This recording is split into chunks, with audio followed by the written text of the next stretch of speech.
पंजाब हमको एक बहुत बड़ी सीख देता है। पंजाब एक हमको सबसे बड़ी सीख देता है कि जब भी गुरुद्वारे में जाया जाता है, जब भी कोई सत्संग में जाया जाता है, तो सिर पर अपनी चुन्नी को मेरी जीजियां अपने माथे पर रख लेती। पुरुष जब गुरुद्वारे में जाते हैं, सत्संग में जाते हैं, लंगर में जाते हैं, तो अपने सिर पर एक वस्त्र, एक पाग, पगड़ी, एक वस्त्र रख लेते हैं। क्या है? क्या है? और ये बात केवल एक की नहीं है। गुरु नानक देव जी महाराज जी से भी बाले ने पूछा था कि जब कोई लंगर चखता है तो अपने मस्तक पर वस्त्र क्यों रखता है? जब मत्था टेकने के लिए गुरुद्वारे में आता है, देवालय में जाता है, शिवालय में जाता है, तो अपने मस्तक पर वस्त्र क्यों रखता है? तो कहा गुरु नानक देव जी ने, वहां पर हम तो नहीं होंगे, पर जब वो वस्त्र अपने मस्तक पर हमारा सम्मान के भाव से रखेगा, तो हमारा हाथ वस्त्र के रूप में उनके सिर पर रखा ही रहेगा। जो बोले सो निहाल। वो हस्तकमल है हमारा जो सिर पर रखा। स्त्री लज्जा ना छोड़े, स्त्री शर्म ना भूले, शर्म को ना छोड़े। और जब स्त्री अपनी शर्म को, लज्जा को नहीं छोड़ती है, तो कलयुग आगे बढ़ता ही नहीं है। दूसरे नंबर पर है पुरुष। स्त्री लज्जा ना छोड़े, पुरुष संस्कार ना छोड़े। पत्नी है, आदर करो। माता पिता हैं, सम्मान करो। छोटी बहन है, बड़ी बहन है, आदर करो। बुआ है, आदर करो। नानी है, आदर करो। दादी है, आदर करो। एक पुरुष जब अपने संस्कारों को पकड़ कर रखता है, संस्कारों को नहीं भूलता है, संस्कार नहीं छोड़ता है, तो कलयुग भी आगे बढ़ता ही नहीं है। पुरुष के हाथ में भी है कलयुग को थोड़ा रोक दे। पुरुष के, स्त्री लज्जा ना भूले, शर्म ना भूले, पुरुष संस्कार ना भूले। संस्कार, नानी का मान क्या होता है, दादी का मान क्या होता है, बुआ का मान क्या होता है, बहन का मान क्या होता है, माँ का मान क्या होता है, मामी का मान क्या होता है, मामू का मान क्या होता है, एक मामा का मान क्या होता है, सबका सम्मान क्या होता है, ये पुरुष कभी ना भूले, अपने संस्कारों में ढल कर रहे, तो निश्चित है ये कलयुग आगे नहीं बढ़ता। कलयुग नहीं। तीसरे नंबर पर है गुरु। कलयुग को रोकने में गुरु की सबसे बड़ी प्रधानता है। क्या? स्त्री लज्जा ना छोड़े, शर्म ना छोड़े, पुरुष संस्कार ना छोड़े, और गुरु अपना धर्म ना छोड़े, तो फिर ये कलयुग आगे बढ़ ही नहीं सकता। आज गुरु क्या कर रहे हैं? आज गुरु क्या कर रहे हैं? स्वयं को भगवान बनाने में सोशल मीडिया में इतना आगे आ गए कि खुद को भगवान कैसे बनाया जाए, बस गुरु एक ही काम कर रहे हैं, अपने आप को भगवान बनाने का प्रयास कर रहे हैं। गुरु अपना धर्म ना छोड़े। गुरु अपने धर्म से वंचित ना हो। कलयुग आगे नहीं बढ़ सकता अगर गुरु अपना धर्म ना छोड़े। आज संसार के इतने सारे गुरु हैं, रोज टीवी खोलो, रोज कहीं का ना कहीं का मिलेगा, सोशल मीडिया पे यूट्यूब पर, इंस्टाग्राम पर, फेसबुक पर, खूब सोशल मीडिया पर लाखों लाखों करोड़ों रुपए खर्च कर दो और फेमस हो जाओ, और फेमस होकर खुद की पूजन चालू करवा दो, खुद का प्रचार जाता चालू करवा दो, खुद भगवान के रूप में पूजना चालू करवा दो। आज के गुरुओं ने स्वयं को भगवान मानना प्रारंभ कर दिया, स्वयं को। और शिव महापुराण की कथा क्या कर रही है, शिव कथा क्या कर रही है? गुरु अपना धर्म ना छोड़े। गुरु का क्या कर्तव्य है? ईश्वर को ईश्वर रहने दे, भगवान का भजन करवाए, स्मरण करवाए, कीर्तन करवाए, और स्वयं को भगवान ना माने, स्वयं को भगवान की तरह पूजन ना कराए। ये गुरु का सबसे बड़ा धर्म और कर्म है। स्वयं ईश्वर नहीं है।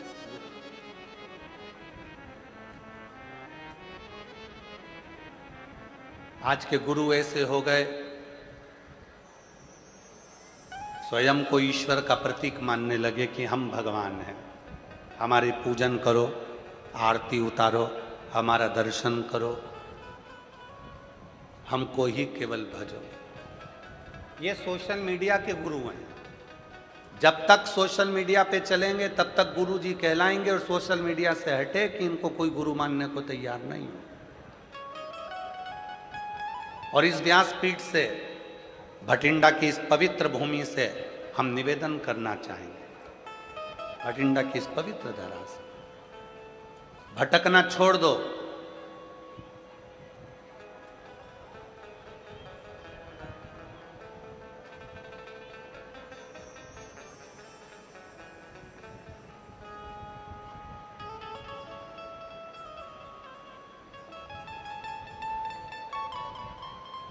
कहीं नहीं भटकना, भटकना छोड़ो। कोई कहे कि ये गुरु, कोई कहे वो गुरु, कहीं नहीं भटकना। अपन को तो केवल जिसकी वाणी हमारे हृदय को छू जाए और जिसकी वाणी से हमें शिव मिल जाए, बस वही गुरु है। बाकी के हमें कहीं जाने की, भटकने की जरूरत नहीं।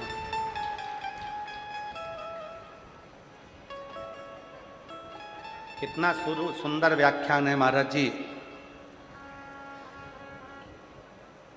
सिख धर्म के अंतर्गत कोई यहाँ वहाँ ना भटके, इसलिए कह दिया गया कि गुरु ग्रंथ साहिब ही गुरु हैं। ग्रंथ को गुरु बना लिया, गुरु वाणी को गुरु बना लिया कि भटकना नहीं है हमको, हमको यहाँ वहाँ जाना नहीं, हमको डोलना नहीं है।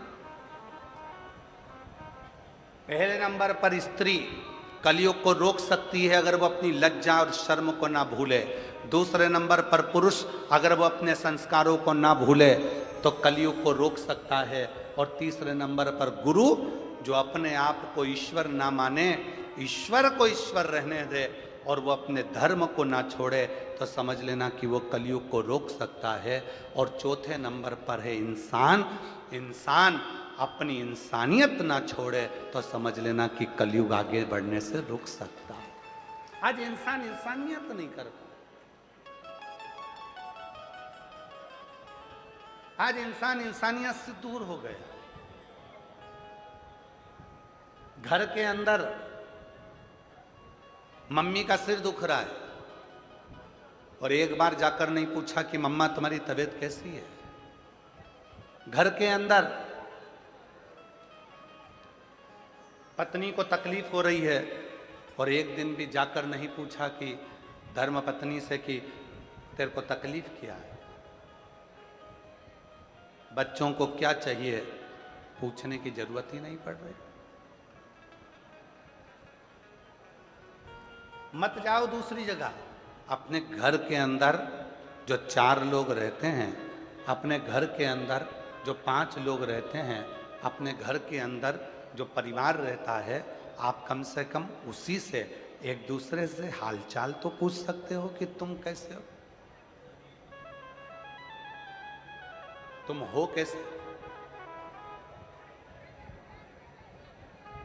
और कभी प्यासे को पानी पिलाया नहीं, बात अमृत पिलाने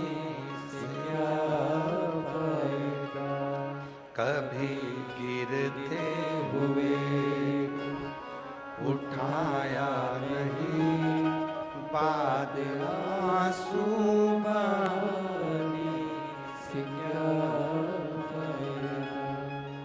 मैं तो मंदिर गया पुजारती की पूजा करते हुए ख्याल आ गया। मैं तो मंदिर गया पूजारती की पूजा करते हुए ख्याल आ गया। कभी माँ बाप की सेवा की नहीं, फिर पूजा रचाने से क्या फायदा। कभी प्यासे को पानी पिलाया नहीं, बाद अमृत पिलाने से क्या फायदा। कौन ध्यान? जो हैं अपने साथ उनका स्मरण करो। हम क्यों यहां वहां डोलते हैं? क्यों? किस लिए? कलयुग आगे बढ़े ना, उसके लिए इन चारों को ध्यान रखना है। पहला स्त्री को, दूसरा पुरुष को, तीसरा गुरु को, चौथा इंसान, इंसानियत। ये भूले ना।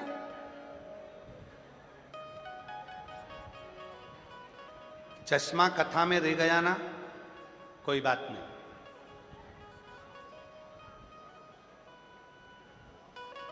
चश्मे की याद कब आती है? जब आप कुछ पढ़ते हो। बोलो बोलो, सही है कि गलत है? जम के बोलो जरा। चश्मे की याद कब आती है? जब आप, जम के बोलो,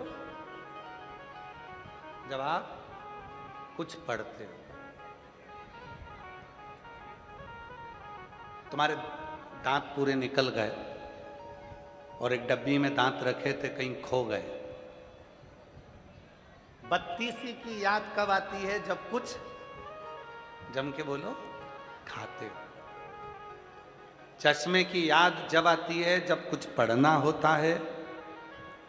बत्तीसी की याद जब आती है जब कुछ खाना होता है। और शिव पुराण की याद तब आती है जब व्यक्ति कहीं संकट में घिर जाता है, तब सीहोर वाले बाबा के उपाय को ढूंढना प्रारंभ करता है। शिव और मेरा भोलेनाथ आता है। अंत समय प्रभु आना पड़ेगा, वचन दिया तो निभाना पड़ेगा। अंत समय प्रभु आना पड़ेगा, वचन दिया तो निभाना पड़ेगा।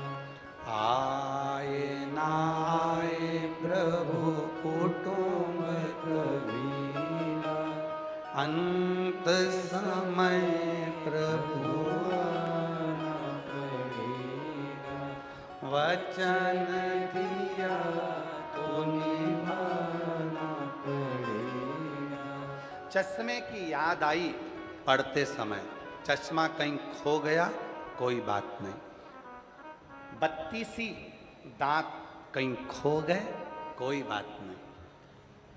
पर यदि गाड़ी की चाबी, घर की चाबी कहीं खो गई तो क्या करोगे?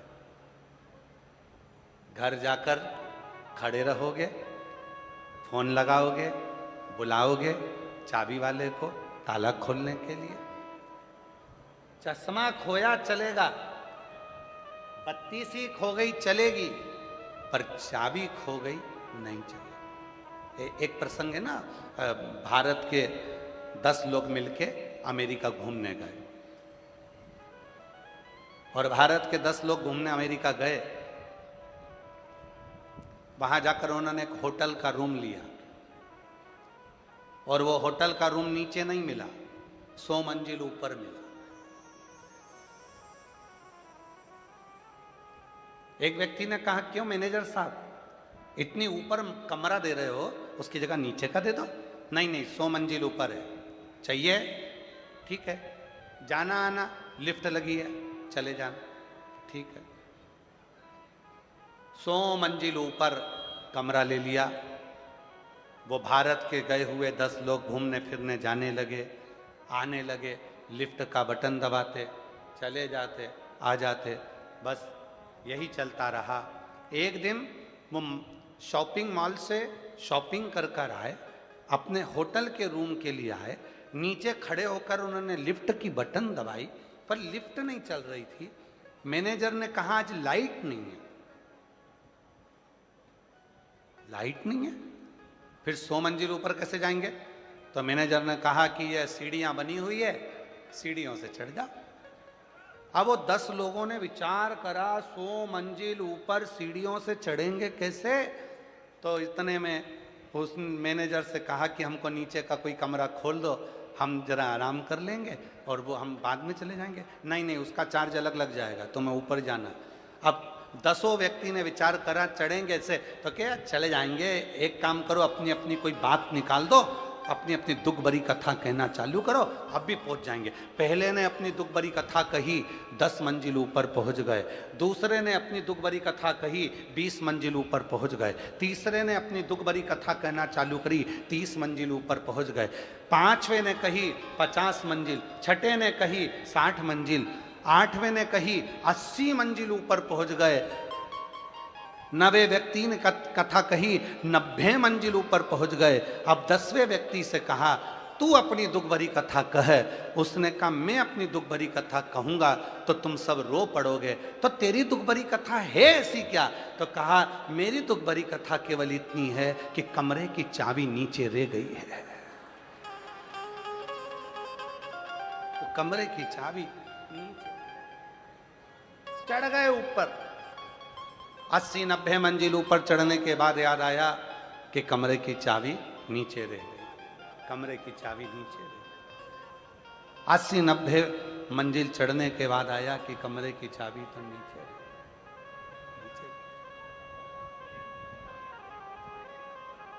बस यही शिव पुराण कहती है,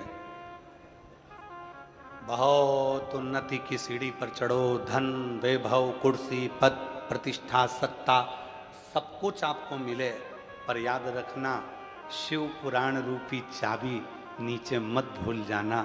शिव पुराण की चाबी यदि तुम्हारे पास है तो दुनिया का सारा खजाना तुम्हारे पास है, सब कुछ।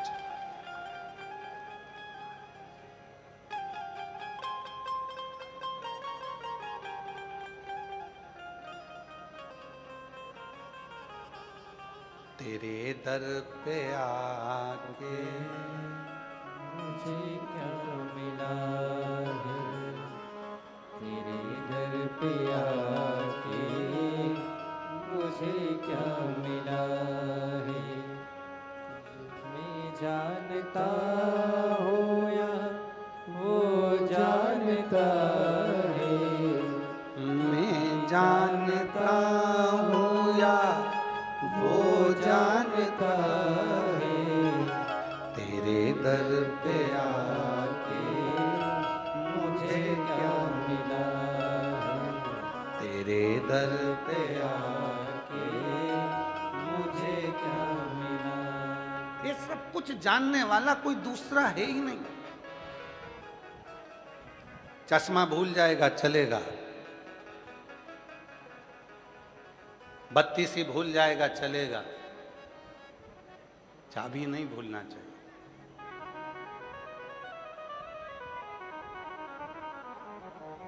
बिल्कुल मत भूलो शिव का नाम,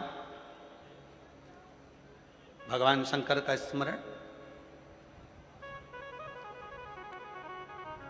शिव की अविरल भक्ति।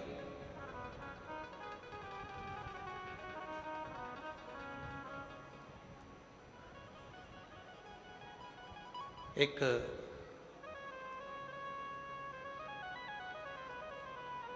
दुनिया का कोई कष्ट है, दुनिया की कोई तकलीफ है, दुनिया की कोई प्रॉब्लम है, सबकी एक चाबी है।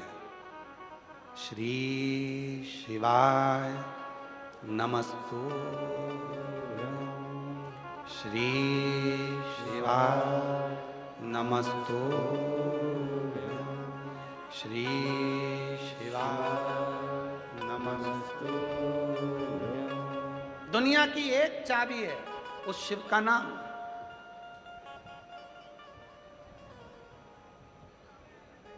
बोल बम का नारा है, सारी समस्या का हल। सबका एक साधन है, एक साधन शिव नाम।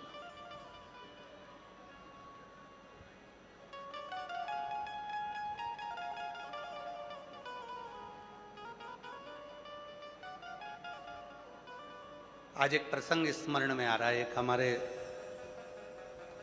साथ में पढ़ने वाला एक प्रवीण गोस्वामी जी,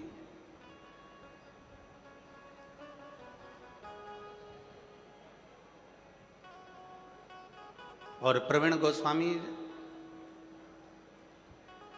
8th क्लास में साथ में था, और पढ़कर उनके पिताजी नौकरी में थे तो वो दिल्ली विवेक विहार चले गए।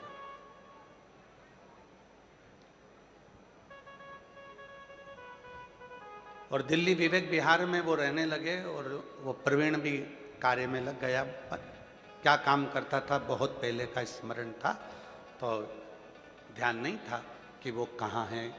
ऐसे कई मित्र हैं, कहीं कहीं कहीं कहीं।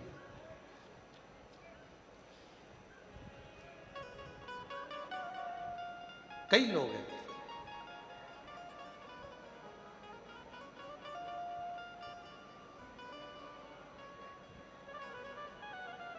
तेरे दर पे आके मुझे क्या मिला है, तेरे दर पे आके मुझे क्या मिला है, ये मैं जानता हूँ या तू जानता है, ये मैं जानता हूँ या तू जानता है, तेरे दर पे आके मुझे क्या मिला है, तेरे दर पे आके मुझे क्या मिला है।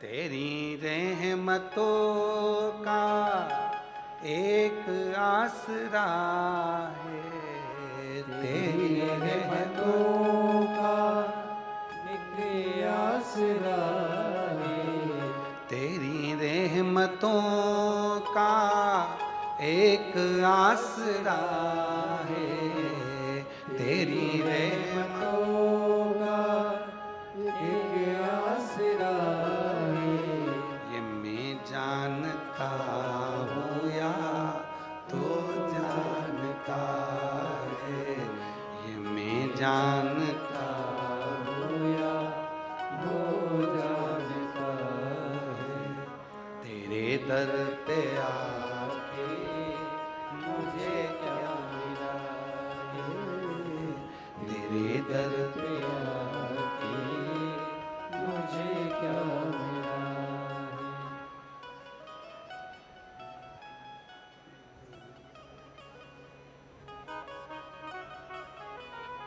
क्या मिला, ये बोल।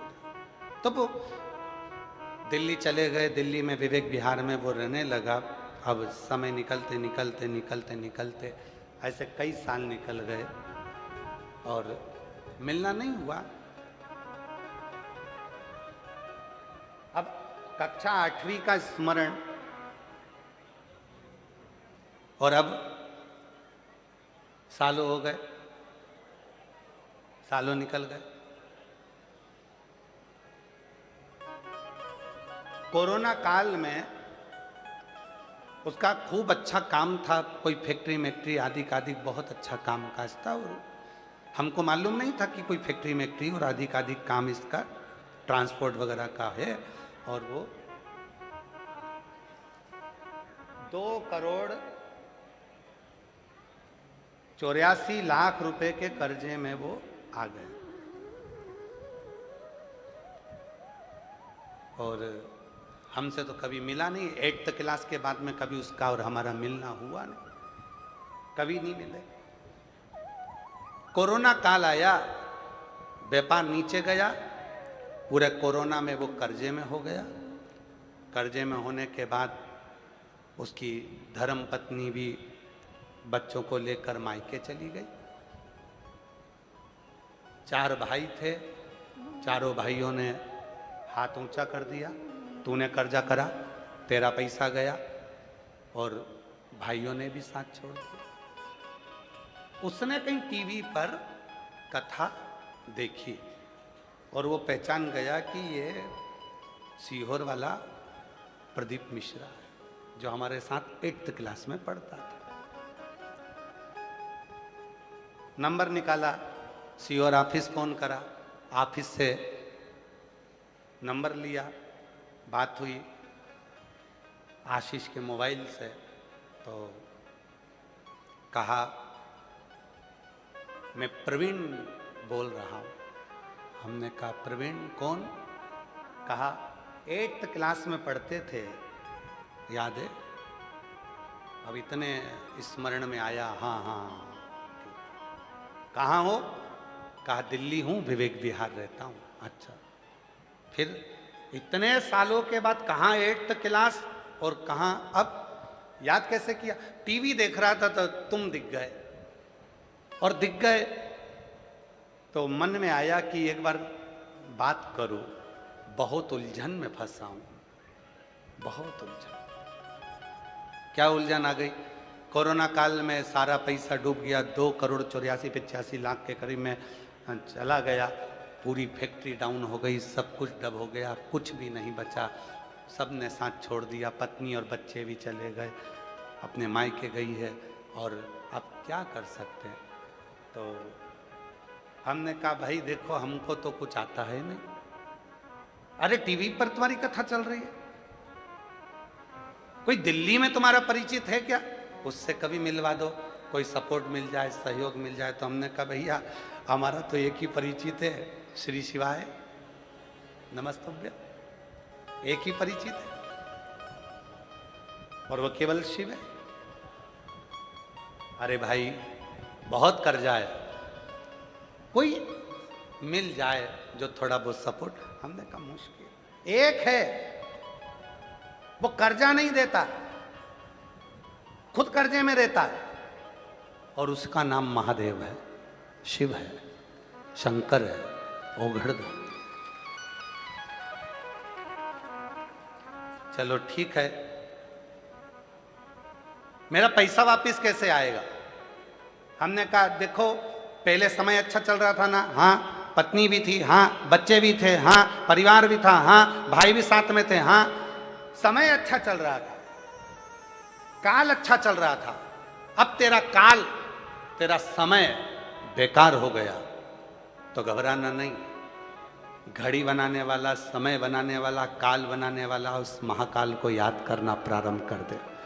और जिस दिन तू महाकाल को याद करना प्रारंभ करेगा, उस दिन तेरा काल सुधरना प्रारंभ हो जाएगा और तेरी जिंदगी वापिस वैसी की वैसी हो जाएगी। उसने कहा क्या करना पड़ेगा?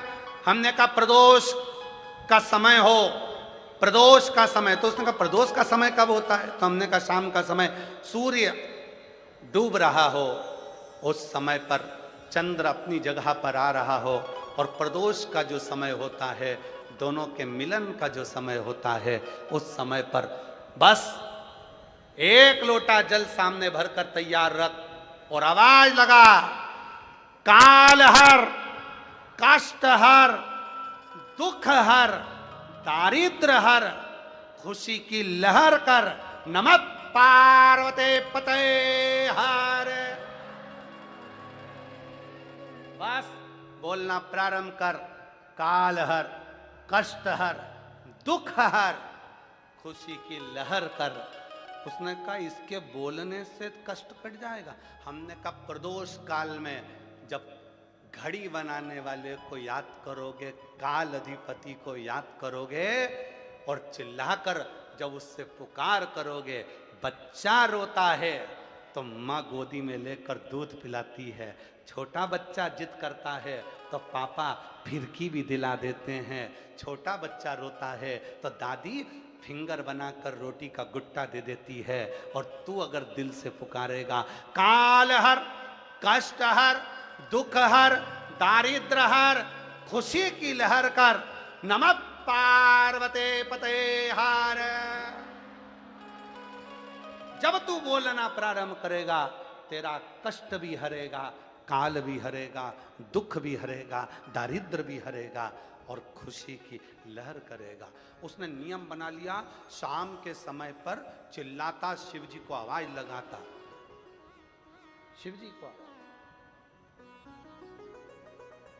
आप कभी विवेक विहार जाएं कॉलोनी में, तो वहां पर वो गली नंबर मेरे स्मरण में नहीं, वहां जाकर पूछेंगे कि भाई शाम को प्रदोष काल में कोई चिल्लाता है क्या? कहाँ एक आवाज आती है इसकी छत पे से, काल हर, कष्ट हर, दुख हर, वहां से आवाज आती है। कर्जे में हो गया था, अब वापिस 3-3 फैक्ट्री का मालिक हो गया, क्योंकि काल चक्र घूम गया, वापिस काल चक्र।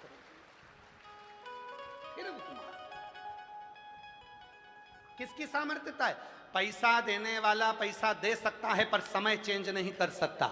धन देने वाला धन दे सकता है पर कष्ट आपका मिटा नहीं सकता, दरिद्रता नहीं मिटा सकता। धन दे देगा, संपदा दे देगा, सर रोग को नहीं मिटा सकता, हॉस्पिटल में अटैची लेकर खड़ा हो जाएगा, पर रोग मिटाने की जवाबदारी भी उसकी है, कष्ट मिटाने की जवाबदारी भी उसकी है। जब हम उससे कहते हैं काल हर, कष्ट हर, दुख हर, दरिद्र हर, हे प्रभु खुशी की लहर कर, जब उससे कहते हैं तो वो ध्यान देता है कि मुझे पुकार रहा है, मुझे आवाज लगा रहा है, और फिर वो आता है और ऐसा काल चक्र घुमाता है कि घड़ी जो उल्टी चल रही हो उसको सीधी कर देता है और तुम्हारी जिंदगी की सुखी कर देता है।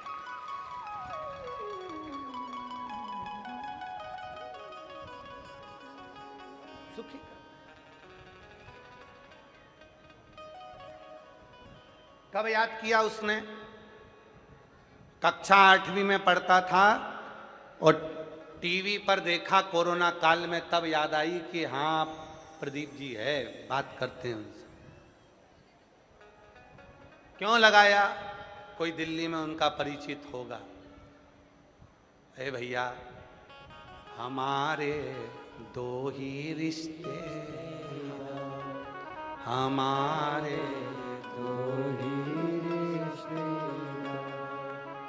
एक हमारे भोले बाबा, एक हमारे भोले बाबा, और दूजी गोरा रानी सरकार, हमारी दो ही